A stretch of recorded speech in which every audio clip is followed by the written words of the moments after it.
Broadcasting live from the Business Radio X studios in Atlanta, Georgia, it's time for Atlanta Business Radio, spotlighting the city's best businesses and the people who lead them.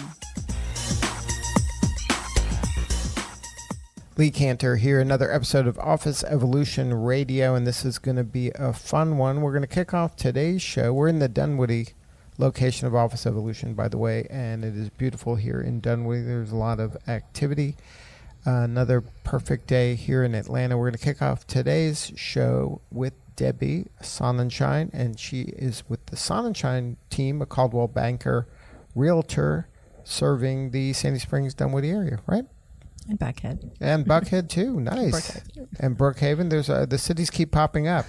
I'm sure it's evolved over the years you've been doing this, huh? Oh, yeah. So tell us about Sonenshine team. How are you serving folks? Well, appreciate that. We are a small team. Basically, it's my assistant and I. And I've been in the business for 37 years with Coldwell Banker in the Sandy Springs office the entire time, which is very unusual for real estate agents because they tend to want to make changes. And I think if it ain't broke, don't fix it. But, obviously we are very service-oriented, and we want to provide our clients with a really excellent experience. I work with buyers and sellers. And we pride ourselves on listening and problem solving and doing very creative marketing. So now, how did you get into the real estate business? You've been doing it for a while. Has that been your career, your whole career, or you started somewhere else? Well, I started in my first life actually as a social worker at Grady Hospital in Oh, pediatrics. Wow. And I figured if I could do that, I could do anything.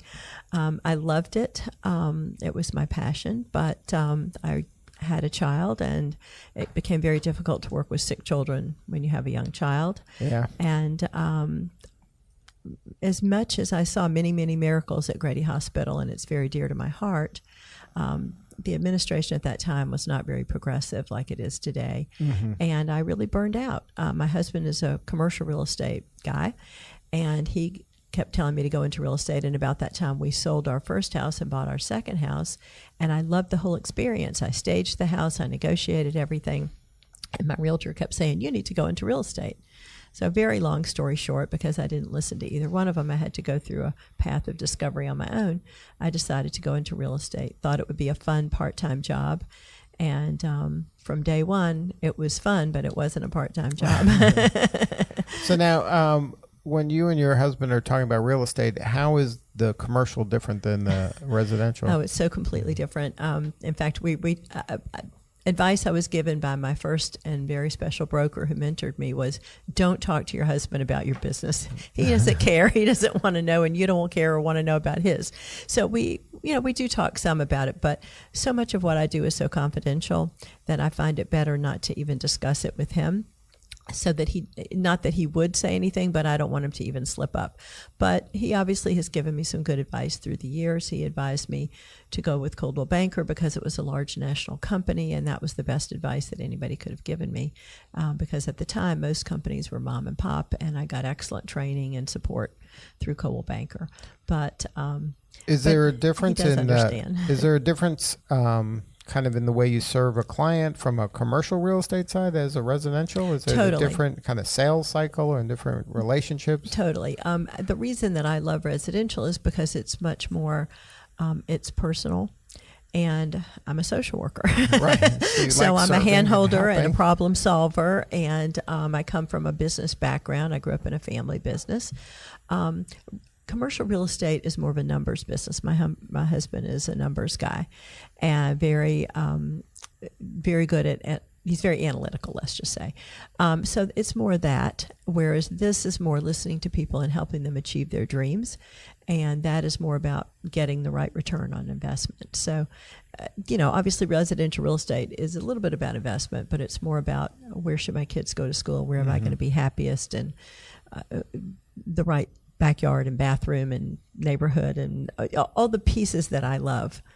Now, when you started, you mentioned it was 37 years ago. That was before, I guess, Dunwoody was Dunwoody, Brookhaven was Brookhaven. Well, there were no cities. Right. It was. Yeah. What was the area still the same? You were always working in this part of town. Yeah. I mean, back then, East Cobb was really, really hot, and we worked with so many of the transferees coming in with the large companies and Coca-Cola and GE, IBM, all the big companies. We would, so many people wanted to live in East Cobb because that's where the new construction was. So I worked all over. I've always worked kind of all over, but, and then Alpharetta became the hot, area with new construction. But now with the traffic and at the point I'm at in my career, I've reined in a little bit, and I do go to those areas. In fact, I was even in East Atlanta and West Atlanta a couple of weeks ago with a client, but I try to really concentrate more in the Sandy Springs, Buckhead, Dunwoody, and Brookhaven areas. Really Sandy Springs, for the most part. I've become very, very active in the city of Sandy Springs, and I just am so proud of it and love it so much. I'm so excited about it. It's just been transformational. So you're pretty bullish in the Sandy Springs? Oh, yeah. I can see that Sandy Springs, not just for me, but even for young people, has become much more popular. With the opening this year of City Springs, it's unbelievable. People talk about walkability. Well, Sandy Springs is walkable now. Right. We go to the theater there and to concerts and ballets and just everything, and to be able to walk across the street and have dinner and park for $5 or free, and the tickets are so reasonable, and it's such a pleasure. There's not a bad seat in the entire theater, either theater. It's just a treat. I've been to so many events there where you go upstairs and you have this beautiful space to look out over the city and have huge terraces for the pre-function areas, and it's a real heart to the city that we've never had before. And you see your neighbors, you see your friends. It's just a whole different, I just get goosebumps every time I go there. It's just a whole different feeling that none of the other cities really have. To go down to the Fox is just a whole production, and it's not fun. But this is such a pleasure, and you're home in 10 minutes, and you're there with people that you know. It's created a sense of community that I don't think anybody, we all hoped for, but nobody could have ever really seen. The green outside, you see the kids running around, and you see the farmers market on a Saturday, and the little playhouses they had at Christmas time with the lights on it. It's just, there's something for everybody. If you want to, last week they had a lecture from a National Geographic lecture on Mars. We went to the Cuban music and dance performance. There's just so diverse and so exciting. People want to live in Sandy Springs now, and the schools are so excellent. And the taxes are more reasonable. So there are a lot of reasons that people want to be in Sandy Springs now. Now, are you seeing enough inventory, or is there, what's the inventory status for Sandy Springs? It depends on the price range. And everybody's like, how's the market? I hear there's no inventory. Don't believe anything you read in the newspaper, because it's just not necessarily true. If you read the newspaper or even listen to the radio, or you see online, one article says there's too much inventory, one says there's not enough inventory, the sales are down, the sales are up. It doesn't matter. It's very, very micro. So it depends on your price range, your area, what school district. For example, under $500,000 today in Sandy Springs, there's less than 3 months worth of inventory. Over $1.5 million, there's over 2 years worth of inventory. So it's very different. What does that mean, 3 months worth of inventory or 2 years worth of inventory? Well, for example, let's say there's, actually, I can tell you specifically right now in the $100,000 to $500,000 range in Sandy Springs, there are 40 houses on the market, and in the last 6 months, 86 houses have sold. So that's an absorption rate, right, basically, is what we call it. Whereas on the upper end, and I didn't get school specific, but basically. Over 2 million, over $1.5 million. Well, over 2 million, there are 48 homes on the market, and only 11 have closed in the last 6 months. So you see, if two, let's say, are selling each month, then it's going to take over 24 months. Right, to deplete all of that inventory. Yeah. Now, of course, that's assuming nothing else comes on the market. Right. But it's just it's one of the tools. Perfect, but it's just it's one of the tools that we use. 6 months is the industry norm of about what kind of inventory you want. But a house that's priced well, that's in excellent condition in a really good school district should sell in the first 1 to 3 weeks. Really? That fast? Yeah. Wow. If it's not, then it's either a unique property, which we have a lot of unique properties, or it's a price issue, or it's a time of the year. I mean, it just depends. Or maybe it's the condition. The buyers are so unrealistic today. I call it the HGTV factor. They all think they're spoiled, and they think they need to walk in and everything be perfect. Right. They don't want to paint a wall. They don't want to change a floor. They don't want to do anything. And Sandy Springs is an older market. I mean, Sandy Springs, Dunwoody, Brookhaven, all of them. Most of these homes are a little bit older. And if you want to get into a good school district, to buy a new home is going to be well over $1 million typically. So anything that's reasonably priced is going to need some work. They think. I mean, to me, I don't care. But they do, and so they don't want to do it. Either maybe they don't have the money, or they're both working. They don't think they have the time, or they just are spoiled and don't want to be bothered. But people are going to have to get a little more realistic and realize if they want location. Just like yesterday, I was actually showing in Morningside. Well, those homes are quite small. The closets are teeny. The bathrooms are tiny. Those are super expensive. Super expensive. Like how much is a Morningside home? Well, it depends. I mean, yesterday but it could be $1 million. Yeah, easy, but I was just showing like sort of what you would call a starter home bungalow for $500,000. It's crazy, and they just.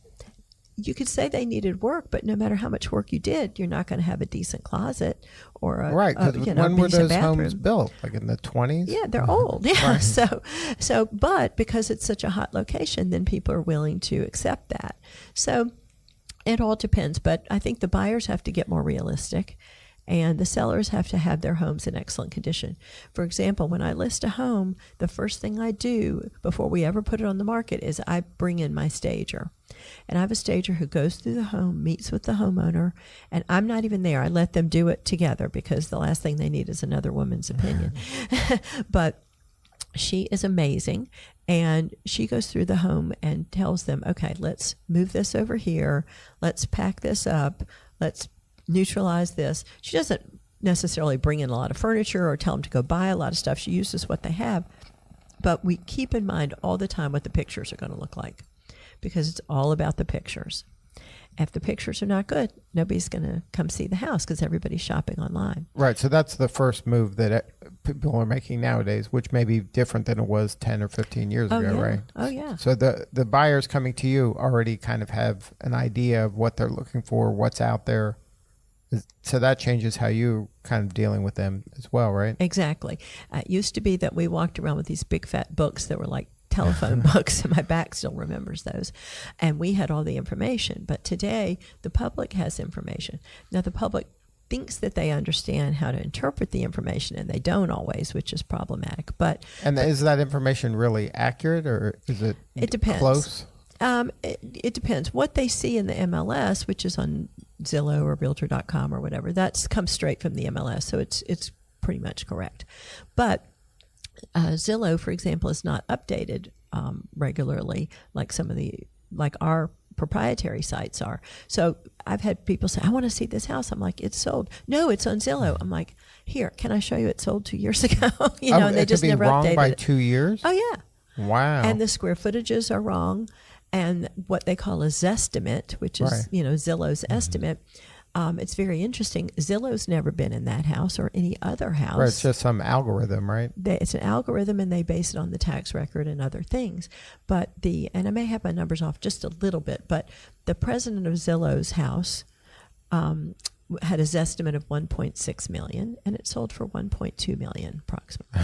So, if it's not right for him, it's not right for most people. Right. Yeah. So I always say to people, I've been in the house, Zillow has not, Exactly. So they're looking at square footage. They're not looking at the fact that it's got shag carpet and, Formica countertops. So now, any advice for that buyer who's just getting started and looking for a home? Like, should they narrow down the area?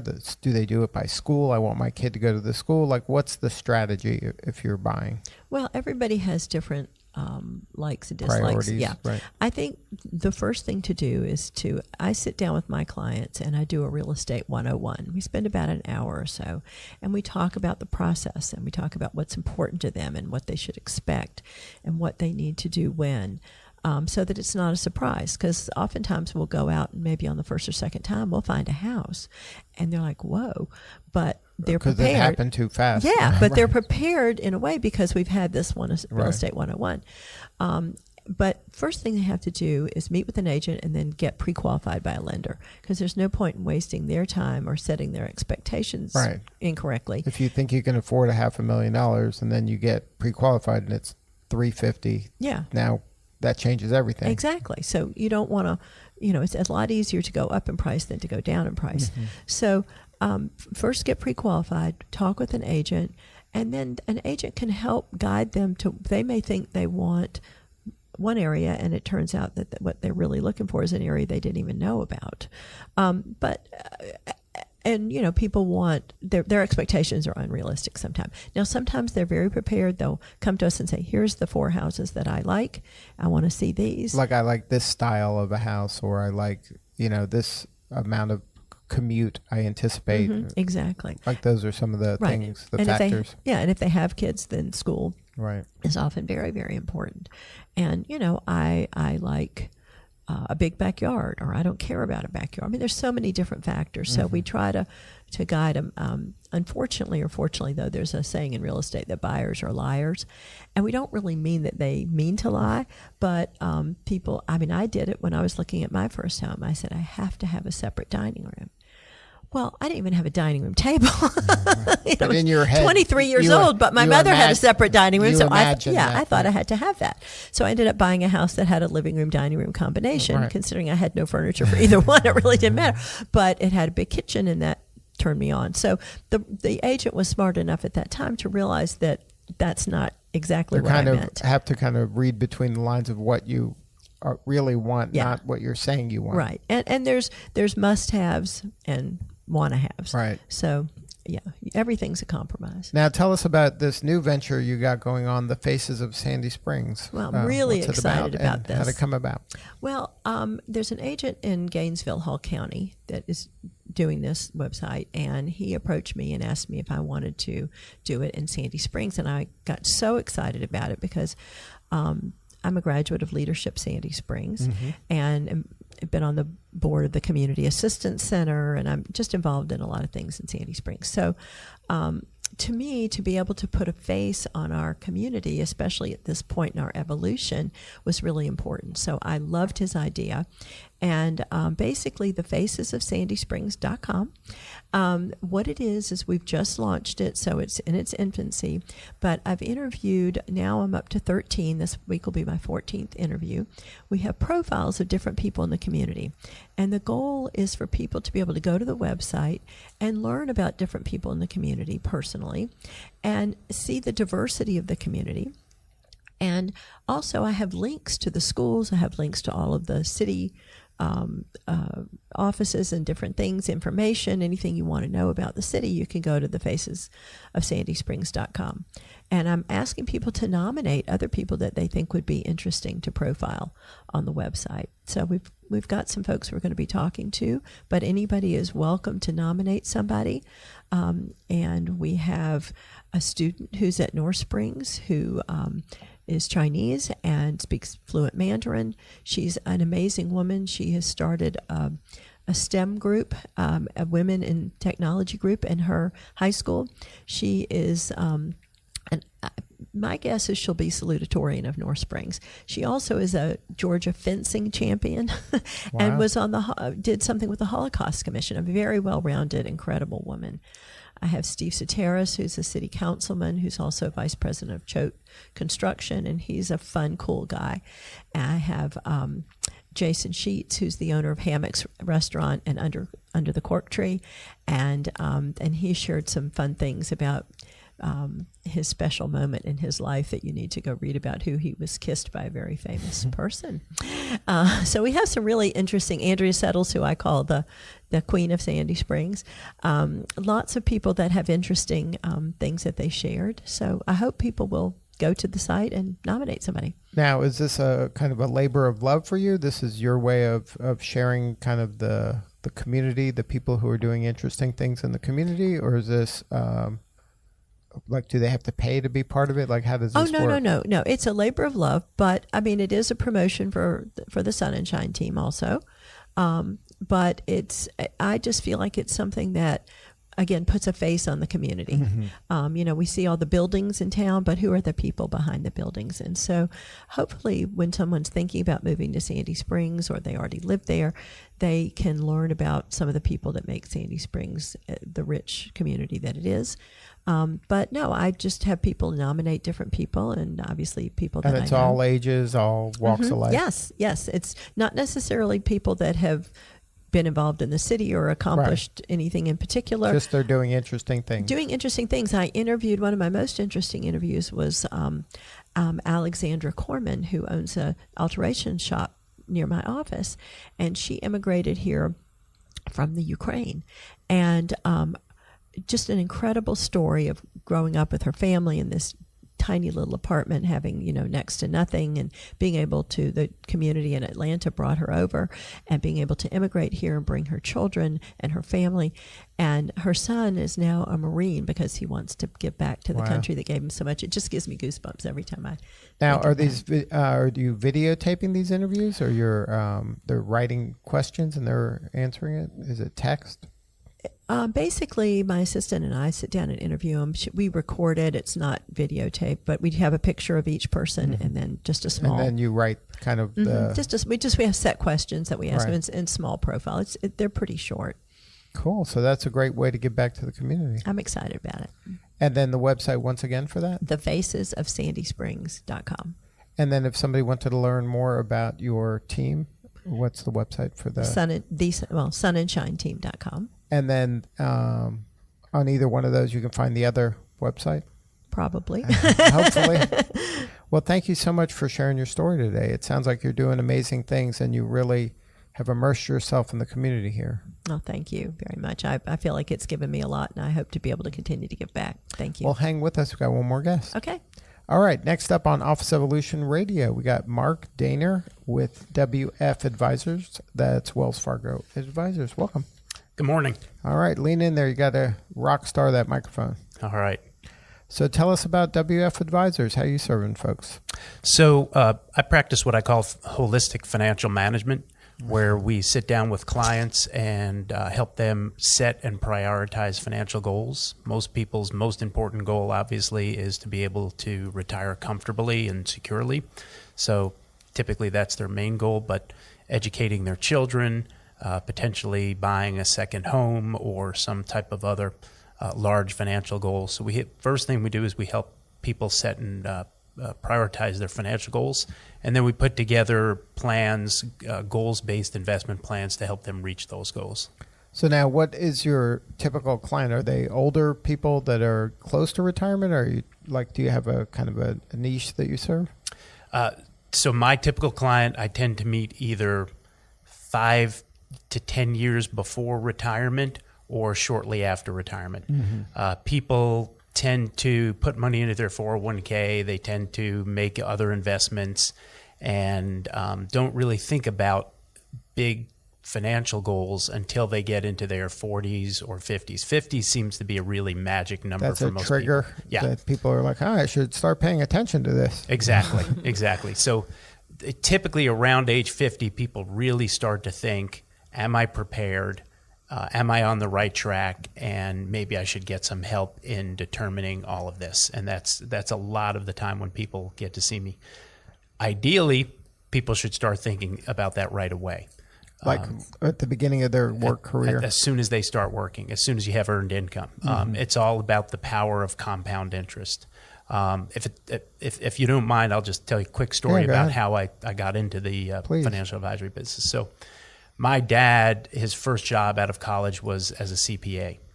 And he was a CPA for several years, and then he started businesses. He was sort of what we would call today a serial entrepreneur. Every business he ever started had to do with money, whether it was equipment leasing or some type of financing business. And he would take me to work. from time to time. And all I heard about growing up was money. When he started his own businesses, we kind of lived this feast and famine lifestyle. And so I've learned what it was like to have money and what it was like to not have money. And in my case, it was always a lot better to have money. Yeah, that was the lesson learned there. Yeah, very, very early age. And I always became fascinated with money. And when I was in my early 20s, I read this book by an author called John Train called Money Masters. And he profiled Warren Buffett, John Templeton, and 7 other great investors from the 50s, 60s, and 70s in this book. And it fascinated me not only how great they were at investing, but somebody like Warren Buffett, original investors in his Berkshire Hathaway, became millionaires or multimillionaires by investing with this man. And I thought, well, this is something that this is a lot better way of living than I've lived or grown up. This is what I want to do. So fast forward 6 years later, I went to work. I started with Merrill Lynch and thinking I would be the next Warren Buffett. So, but there's a difference between helping someone invest and being an investor. That's exactly right. Yeah. So when I got to Merrill Lynch, they had just started focusing on financial planning, helping people set and prioritize financial goals and putting together a long-term plan to help them reach those goals. So that's what I was trained in. So the book is what initiated my interest, but my training at Merrill Lynch is what really got me involved in long-term planning for people. Now, when you're working with a person, how important is kind of understanding what their tolerance for risk is? Because like your dad, even though he was a CPA and you would think CPAs are kind of conservative when it comes to risk, he was kind of venturing on anytime it's your own business is kind of a speculative stock, right? Like exactly. That's right. That's not that's a right. CD, right? That's right. That's more of a speculative stock. Like you said, it could do extremely well, or even things out of your control can make it go bad. Yeah. So that's probably one of the most important things that a person can find out about themselves is what their tolerance for risk is. I call it risk comfort level because tolerance and comfort level are very different things. Our industry is all about risk tolerance. What's your risk tolerance? Oh, well, I could tolerate a 20% loss. Well, then most advisors would then put you in a portfolio that at some point in time is virtually guaranteed to have a 20% loss. When that happens, especially to people who are 50 or 60 years old who have saved up a lot of money. That's a different emotion. Yeah, when totally. you're 20 and a 20% loss happens, and then when you're 70 and exactly. a 20% loss happens. And so knowing what your risk tolerance is important, but managing your risk comfort level is even more important because what happens is people's risk tolerance or comfort level changes with the market. So when the market's going up and they're making money in their 401k, it triggers a chemical in their brain that is similar to a gambler who's winning in Las Vegas. Some psychologists say it even triggers the part of the brain that gets activated by things like cocaine. Wow. So they start to become more risk tolerant. They want more risk, more return. Then they just really want the return. Yeah, they just really want the return. They don't want the risk. They're not that thrilled with. That's exactly right. So when the market turns and starts to drop, does do, which from time to time, as we saw just last year, right. The markets can get really scary, and then people panic. And what happens is when the markets are moving up, they reach for more and more return, which then puts them into investments that have higher and higher risk, so that when the market does turn, they start to panic. And the market doesn't ring a bell when it's going down. No. And it doesn't tell you when they've hit the bottom. That's right. And there has never, study after study shows, there has never been one person or one organization that can, with any accuracy, predict what the market's going to do on a regular basis. They may get it right once or twice, like a broken clock. Right. But there's nobody one who has can a predict system. That. That's There's right. no system There's out no there. system out there, no matter what you see on the internet or hear on the radio. Right. So now, because of that, you have to protect your clients from making emotional decisions, right? That's right. That's And right. that's part of your job. That's why they're paying you to kind of watch their back in this area. That is probably the biggest part of my job, is what we call behavioral coaching, helping people to not get too aggressive when the markets are doing well and not get too conservative when the markets are doing poorly, and find out what is the right mix of stocks, bonds, cash, other types of investments that will allow them to kind of hold on during the bad times and allow them to benefit during the good times. And also, this is an ever-changing thing. It's not like a set it and forget it, because at each stage of your life, you have different goals and objectives.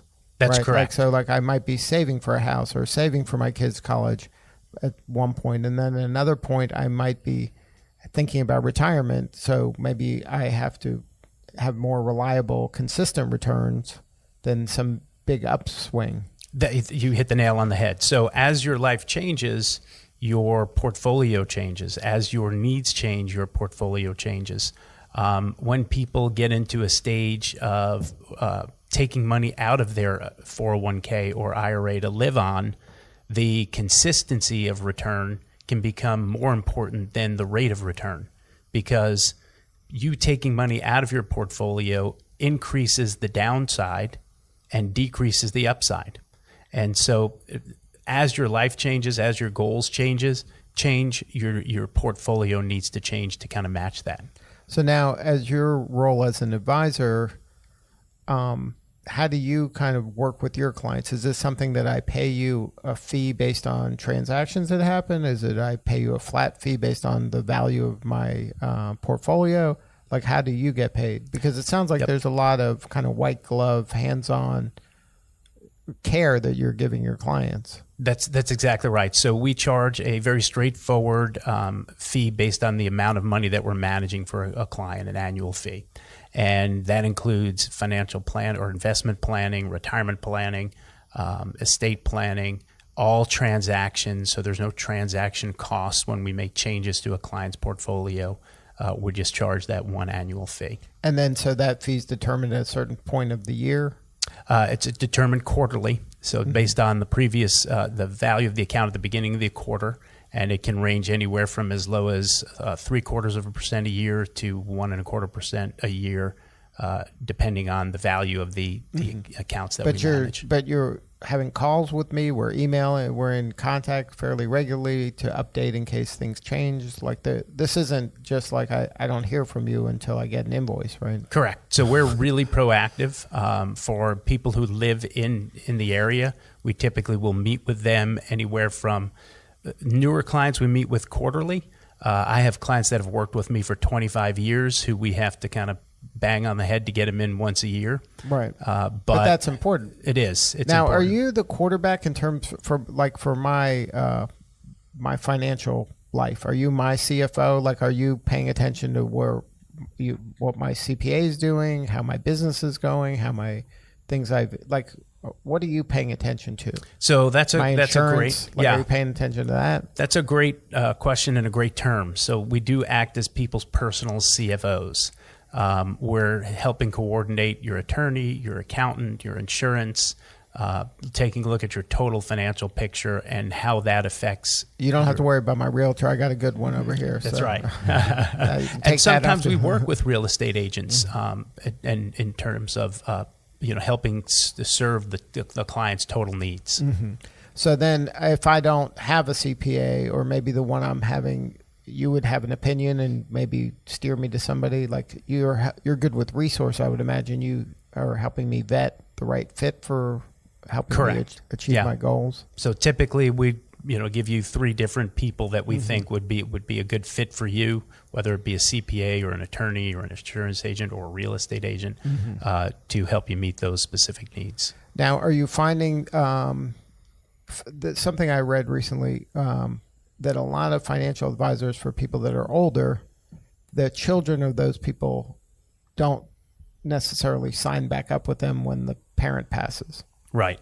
That we do find that. I'm fortunate in that a lot of my retired clients have introduced me to their adult children. So you have a way to kind of get them in the loop. I always thought that was a missed opportunity for some financial advisors to ignore the children And even if they're young children, like my kid's 21, if my financial advisor would have said something like, I don't have anything for them because they don't make enough money, but I recommend go to Wealthfront and put a few $100s a month in that, at least get them in the habit of saving so we can kind of leverage the compounding part. Even if it's not a lot, it's something. Yep. And it's not only a missed opportunity for the advisor, it's a missed opportunity for the family. So I'll give you a really good example. I have a family that I've worked with for probably 20 years or longer. And several years ago, well, really almost from the beginning, I've worked with their adult daughter. She then got married, worked with the son-in-law. The father passed away a couple of weeks ago. So instead of them having to go deal with a stranger on helping their mom settle all of the father's accounts, they're dealing with somebody they've known for 20 years. So it's not just about the missed opportunity for the advisor. In my mind, it's about helping the family have a smooth transition. So we really encourage our retired clients to at least have us have a conversation with their children as soon as possible and get them in the habit of saving and investing for their future. And it also makes the transition a lot easier when the time comes. Now, and you said you help also with insurance because that's a component of a person's kind of financial world, right? Yep. So if you're working and you're saving in your 401k and you become disabled, that is going to throw your whole plan off. So you either have to decide to self-insure for that or find the right type of long-term disability insurance. Same with life insurance. If you're 40 years old and you're the primary breadwinner and you've got all these retirement plans and then you die, your spouse and your children, all their all your retirement plans, all your plans for their education are out the window if you're not properly insured. Now, are you up for having conversations with people, even though they may not be investing with you and your firm, but they might have a good 401k? Do you help them, even though they might not have a lot of cash to put into your accounts? Yeah. So we do a lot of. Our typical client is somebody who's getting closer to retirement, but many times I'll meet somebody who is not ready to have a financial advisor, but just needs a little bit of kind of getting pointed in the right direction. So just like attorneys or accountants, we do a certain amount of pro bono work helping people like that. And sometimes it is a friend or a family member of a current client. Or somebody, that we meet. They might have money in a 401k where their company says, here, these are the 6 mutual funds you can invest in. Exactly. Now, a lot of times I would think that people that you're dealing with, they have a financial advisor. Is that not accurate, that they're doing it themselves most of the time? It's about 50-50. So when I meet somebody, it's either because they're not happy with their current financial advisor or they have been doing it themselves for many, many years, and all of a sudden they're getting closer to retirement and they're realizing, I've got to make this money last a long time, and I have to start taking money out of it instead of putting money into it. And people get a little bit panicky and nervous when that happens. So typically I will see do-it-yourself investors search for an advisor as they get closer to retirement. Now, are you seeing anything in the kind of the rules of thumb that have people have been following for many decades? Are they different now that people are living longer and not having, maybe they're working longer now? Like some of the assumptions maybe we made 10 or 15 years ago are different now. Yep. Because people, like my dad's 94. I mean, I don't think he anticipated living to 94. Definitely not. In fact, when Social Security was first created, I think the average life expectancy of a 65-year-old man was 18 months. So the average life expectancy of a 65-year-old man now is something in the order of 16 years. So people are definitely living longer, which changes the way they invest. So when I first started almost 30 years ago, if somebody retired, we'd have most of their money in fixed income because they're only going to live 5 or 10 years. People who retire today need to have more of their money in the stock market because they might live 30 years in retirement. Even though people are living longer, we're finding people are retiring earlier. So their retirement's even So longer. they're stressing their financial situation from both ends of the balloon there. That's exactly right. Exactly.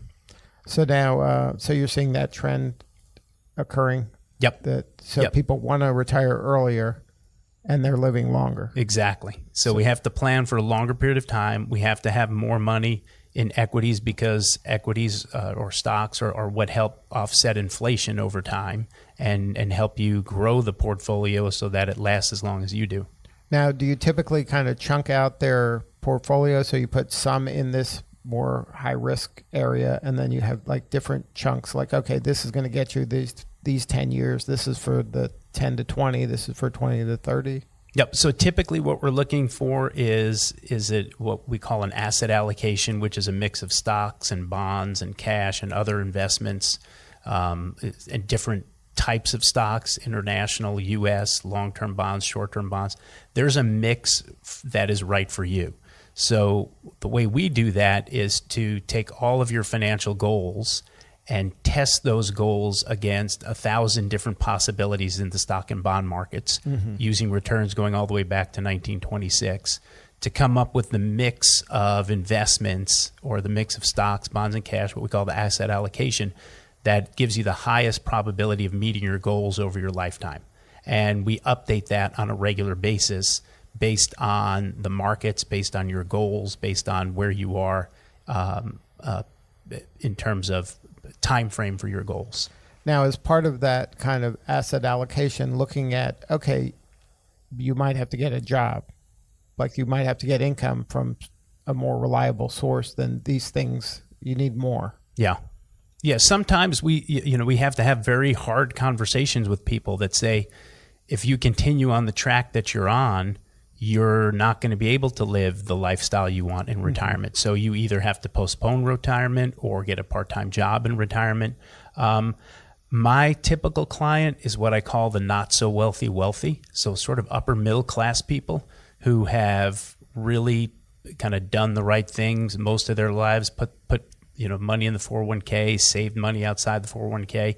So that's a rare conversation I have to have. Typically, it's more about just making sure they have the right portfolio to help them meet their goals and sticking with that portfolio in good times and bad. Is there a number that people should shoot for, or is that kind of a myth too, that everybody's situation is different? It's very different. I mean, the government will tell you need about 80% of your pre-retirement income to live comfortably during retirement. That's from the Social Security Administration. What I find is the first part of retirement is the most expensive part. So you've been working all your life. You have all these dreams and plans and goals, and you never had the time to do it. So now you binge a little? You do. Your first 10 years of retirement, we say the first 10 years are the go-go years, the next 10 years are the slow-go years, and the last 10 years, if you're lucky to have them, are the no-go years. I mean, if you think about your 94-year-old dad, he's not traveling to Europe and doing all these fun things. But, a 64-year-old... But I'll tell you, his care is probably more expensive than it was exactly. the beginning of this.